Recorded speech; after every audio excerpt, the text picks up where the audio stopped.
Alors, la littérature dans l'histoire. Il faut savoir que la littérature, dont tous les grands philosophes vous le diront, on ne peut pas réellement savoir si elle a eu une naissance ou si elle forme un cycle infini qui résisterait à l'altération du temps, telle une Madonna de papier. Donc, je vais vous présenter ce cycle, puisque c'est mon point de vue et que je n'ai pas envie d'être objectif. Je vous ai représenté sommairement ce cycle que j'ai exprimé en Madonna, pour une plus grande clarté. Donc vous voyez que la littérature, on peut commencer avec les peintures rupestres, hein, c'était une forme de littérature, vu que des hommes, en écrivant ou en couchant leurs idées sur de la pierre, transmettaient leurs pensées aux autres. Après, on voit une évolution vers de la littérature plus scénarisée, comme Gargantua de Rabelais, puis on a vu l'apparition du théâtre, de la lecture moderne, de la lecture pour enfants, de la lecture moins bien, puis la télé est venue à terrasser la lecture, les jeux vidéo sont arrivés, ont parachevé ce qu'avait commencé la télé, et enfin, la fin du cycle vers un retour vers les peintures rupestres, peut-être. La littérature entre instabilité et immobilité. Alors comment évolue la littérature? Vous savez sûrement très bien que les littéraires aiment se chamailler, ils ont toujours des idées brillamment opposées, ils s'affrontent dans des joutes verbales fantabuliques. Je ne sais pas si ça se dit, c'est un néologisme, j'ai le droit, c'est mon exposé. Donc je vais essayer de vous guider et je vais vous montrer ce qu'est donc cette instabilité et cette immobilité. Alors je ne vais vraiment pas pouvoir continuer sur cette pensée, donc ça ne va pas être possible. On va peut-être passer à quelque chose d'un petit peu plus amusant, si vous voulez. Donc moi je vous propose de faire du rock'n'roll. Nous allons changer le sommaire. Nous allons changer la thématique et l'art d'ouvrir les esprits. Un sommaire très simple. Du sang, du sexe et de la violence. Alors voici l'ouverture d'esprit que j'attendais. Voici quelqu'un qui se fait ouvrir l'esprit par la littérature. Derrière le côté ennuyant de la littérature, on peut y trouver beaucoup de divertissement. Voilà ce qu'on attend. Alors première partie, du sang. Non, je rigole. J'ai ramené ici un livre pour vous montrer qu'on peut trouver, pour les amateurs de gore et de films d'horreur, tout un tas de livres qui satisfieront votre soif de sang. Voilà, donc petit extrait, si je le retrouve.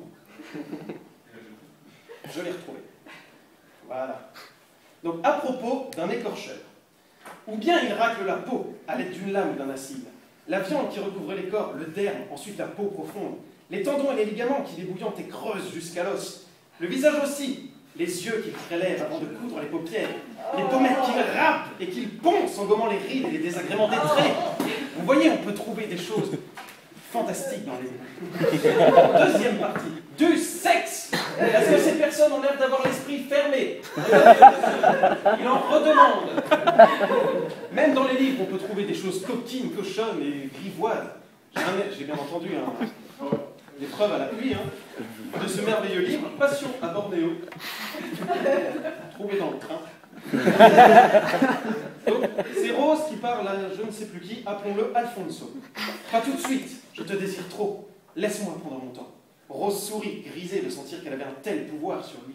Elle se livra sans retenue à ses caresses, avec des gémissements impudiques, creusant les reins en une invitation explicite, tandis qu'il lui infligeait la plus exquise des tortures en mordillant la pointe durcie de ses seins. Lorsqu'elle sentit les lèvres de Nick descendre le long de son ventre, elle plongea ses doigts dans sa chevelure bouclée et entrouvrit les yeux. Mais quand il enfouit son visage au cœur même de sa féminité, elle se sert à retomber, tremblante sur les coussins. Voyez-vous, jeunes gens, on peut s'ouvrir l'esprit et le sexe avec de la violence. De la violence, on en retrouve dans tous les livres, même si elle est bien cachée derrière une énorme croûte d'ennui. J'ai encore une citation à vous faire. Donc tout le monde connaît Candide ou l'optimisme. Je vais vous en lire un passage. Rien n'était si beau, si leste, si brillant, si bien ordonné que les deux armées. Les trompettes, les fifres, les hautbois, les tambours, les canons formaient une harmonie telle qu'il n'en eut jamais en enfer. Les canons renversèrent d'abord à peu près 6000 hommes de chaque côté. Ensuite, la mousqueterie ôta du meilleur des mondes environ 9 à 10 000 coquins qui en infectaient la surface. La baïonnette fut aussi la raison suffisante de la mort de quelques milliers d'hommes. Le tout pouvait bien se monter à une trentaine de milliers d'âmes. Candide, qui tremblait comme un philosophe, se cacha du mieux qu'il put pendant cette boucherie héroïque. Donc passage très célèbre, vous devez avoir connu. Enfin, Après tant de violence, veuillez regarder le chaton pendant la conclusion, ça rincera vos yeux et vos oreilles. C'est bon pour les chakras. Donc, si j'ai adopté cette forme d'exposé, c'était pour vous montrer que peut-être que la réelle ouverture d'esprit dans la littérature, c'est d'accepter qu'elle peut nous apprendre quelque chose et que chacun peut y trouver son compte. Donc, lisez, ça vous fera du bien.